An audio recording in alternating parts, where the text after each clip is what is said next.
오늘은 공자사상은 왜 부활했나 이런 주제를 가지고 한번 살펴보도록 하겠습니다.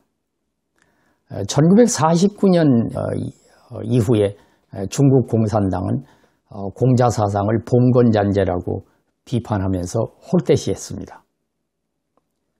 공자가 주장한 충이나 효, 인, 의 등은 그거를 비판한 것은 아닌 것 같고 주로 융예, 예를 비판한 것이 아닌가 싶습니다. 예는 여러 가지가 있는데 조상숭배라든지 관혼상제라든지 이런 의식에 대한 어떤 절차가 복잡하고 또 허례허식이 많다고 판단을 해서 비판과 규제를 했던 것으로 보여집니다. 그러나 거슬러 올라가면은 1910년도에 10년도 이후에 청나라 망하고서 많은 학자들이 공자사상에 대한 비판적 견해를 가지고 있었다. 이렇게 알려져 있습니다. 봉건잔재라고 비판했던 그 공자사상이 부활했다. 그럼 부활한 근거는 어디에 있는가?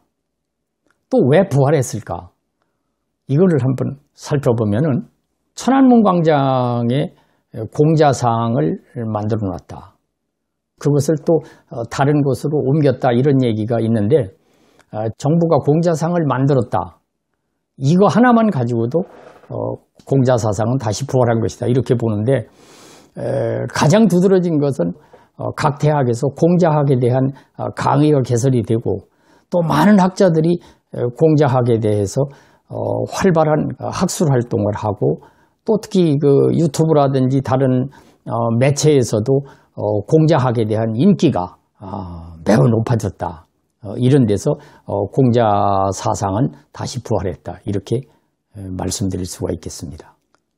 그런데 이 공자학이 다시 부활하게 된 그 원인을 보면은 중국 지도부가 공자를 봉건잔재라고 비판하고 있던 그 시절에도 한국을 비롯한 동남아 국가들 그리고 일부 서방 국가들까지 학자들 사이에서는 공자학에 대한 연구가 활발히 진행되고 있었다는 것이죠. 그리고 공자가 세계 4대 성인의 한 사람으로 이렇게 추앙을 하고 이런 거에 대한 중국 정부가 자극을 받았지 않았나 이렇게 생각을 합니다. 오늘날도 보면은 중국은 자기들이 고유 풍속이 아닌 경우도 이건 우리 것이다. 이게 우리가 원조다. 이러면서 얘기하는 그렇게 주장하는 경우가 많지 않습니까? 그런데 공자의 경우는 2500년 전에 자기 나라 사람이고 유교를 창시했고 또 역사적으로 보면은 가장 존경받는 학자인데 이거를 다른 나라에서 숭상을 하고 자기들이 홀대시한다. 이거는 좀 앞뒤가 안 맞고 자기들도 이건 아니다 이렇게 판단하지 않았을까 이렇게 생각이 되고요. 그러면 가장 근본적인 것은 어디에 있을까?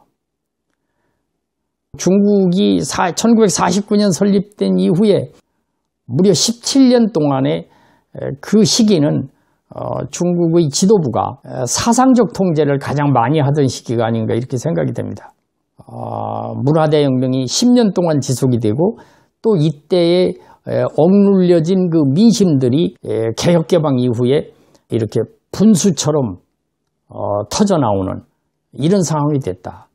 천안문광장에서 결국은 그거를 억제해서 막긴 막았지만 무언가 돌파구를 마련해 줘야 되지 않겠느냐 이런 생각이 들어서 결국 중국 정부는 공자사상을 부활시킨 것이 아닌가 이렇게 생각이 됩니다.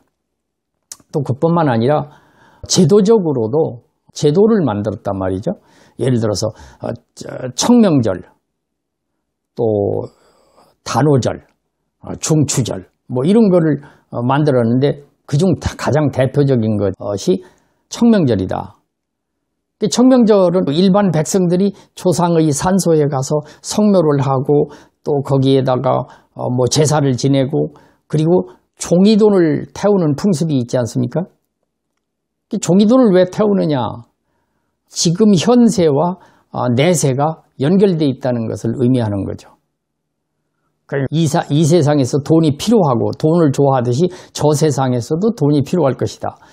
뭐 거기에 보면은 천당은행에서 발행한 그 돈이다. 그래가지고 이 돈을 갖다 태우는데 일반 사람들이 상점에 가서 종이돈을 사다가 그 종이돈을 태우는 이런 풍습이 있고, 또 그뿐만 아니라 정부에서도 애국열사라든지 그런 사람들에 대해서 그 참배하는 날을 청명절에 참배하는 걸로 이렇게 만들어줬다. 이렇게 알려져 있습니다. 그러니까 우리는 여기서 어떤 걸 느끼게 되냐면, 공자가 주창한 그 충효 사상이나 인의 사상들을 보면은 공자가 주창한 이래 2500년 동안 중국을 통치하는데 어떤 정치적 이념이나 정치적 이데올로기로서 자리 잡았던 거를 중국 정부가 필요에 의해서 자기들의 지도 이념에 의해서 일시적으로 홀대시했다. 그런데 이거를 다시 부활시켰다.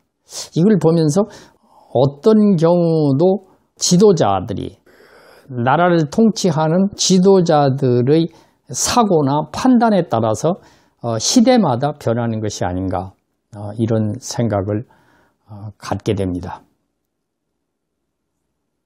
공자 사상은 왜 부활했을까? 이런 주제를 가지고 살펴보았습니다.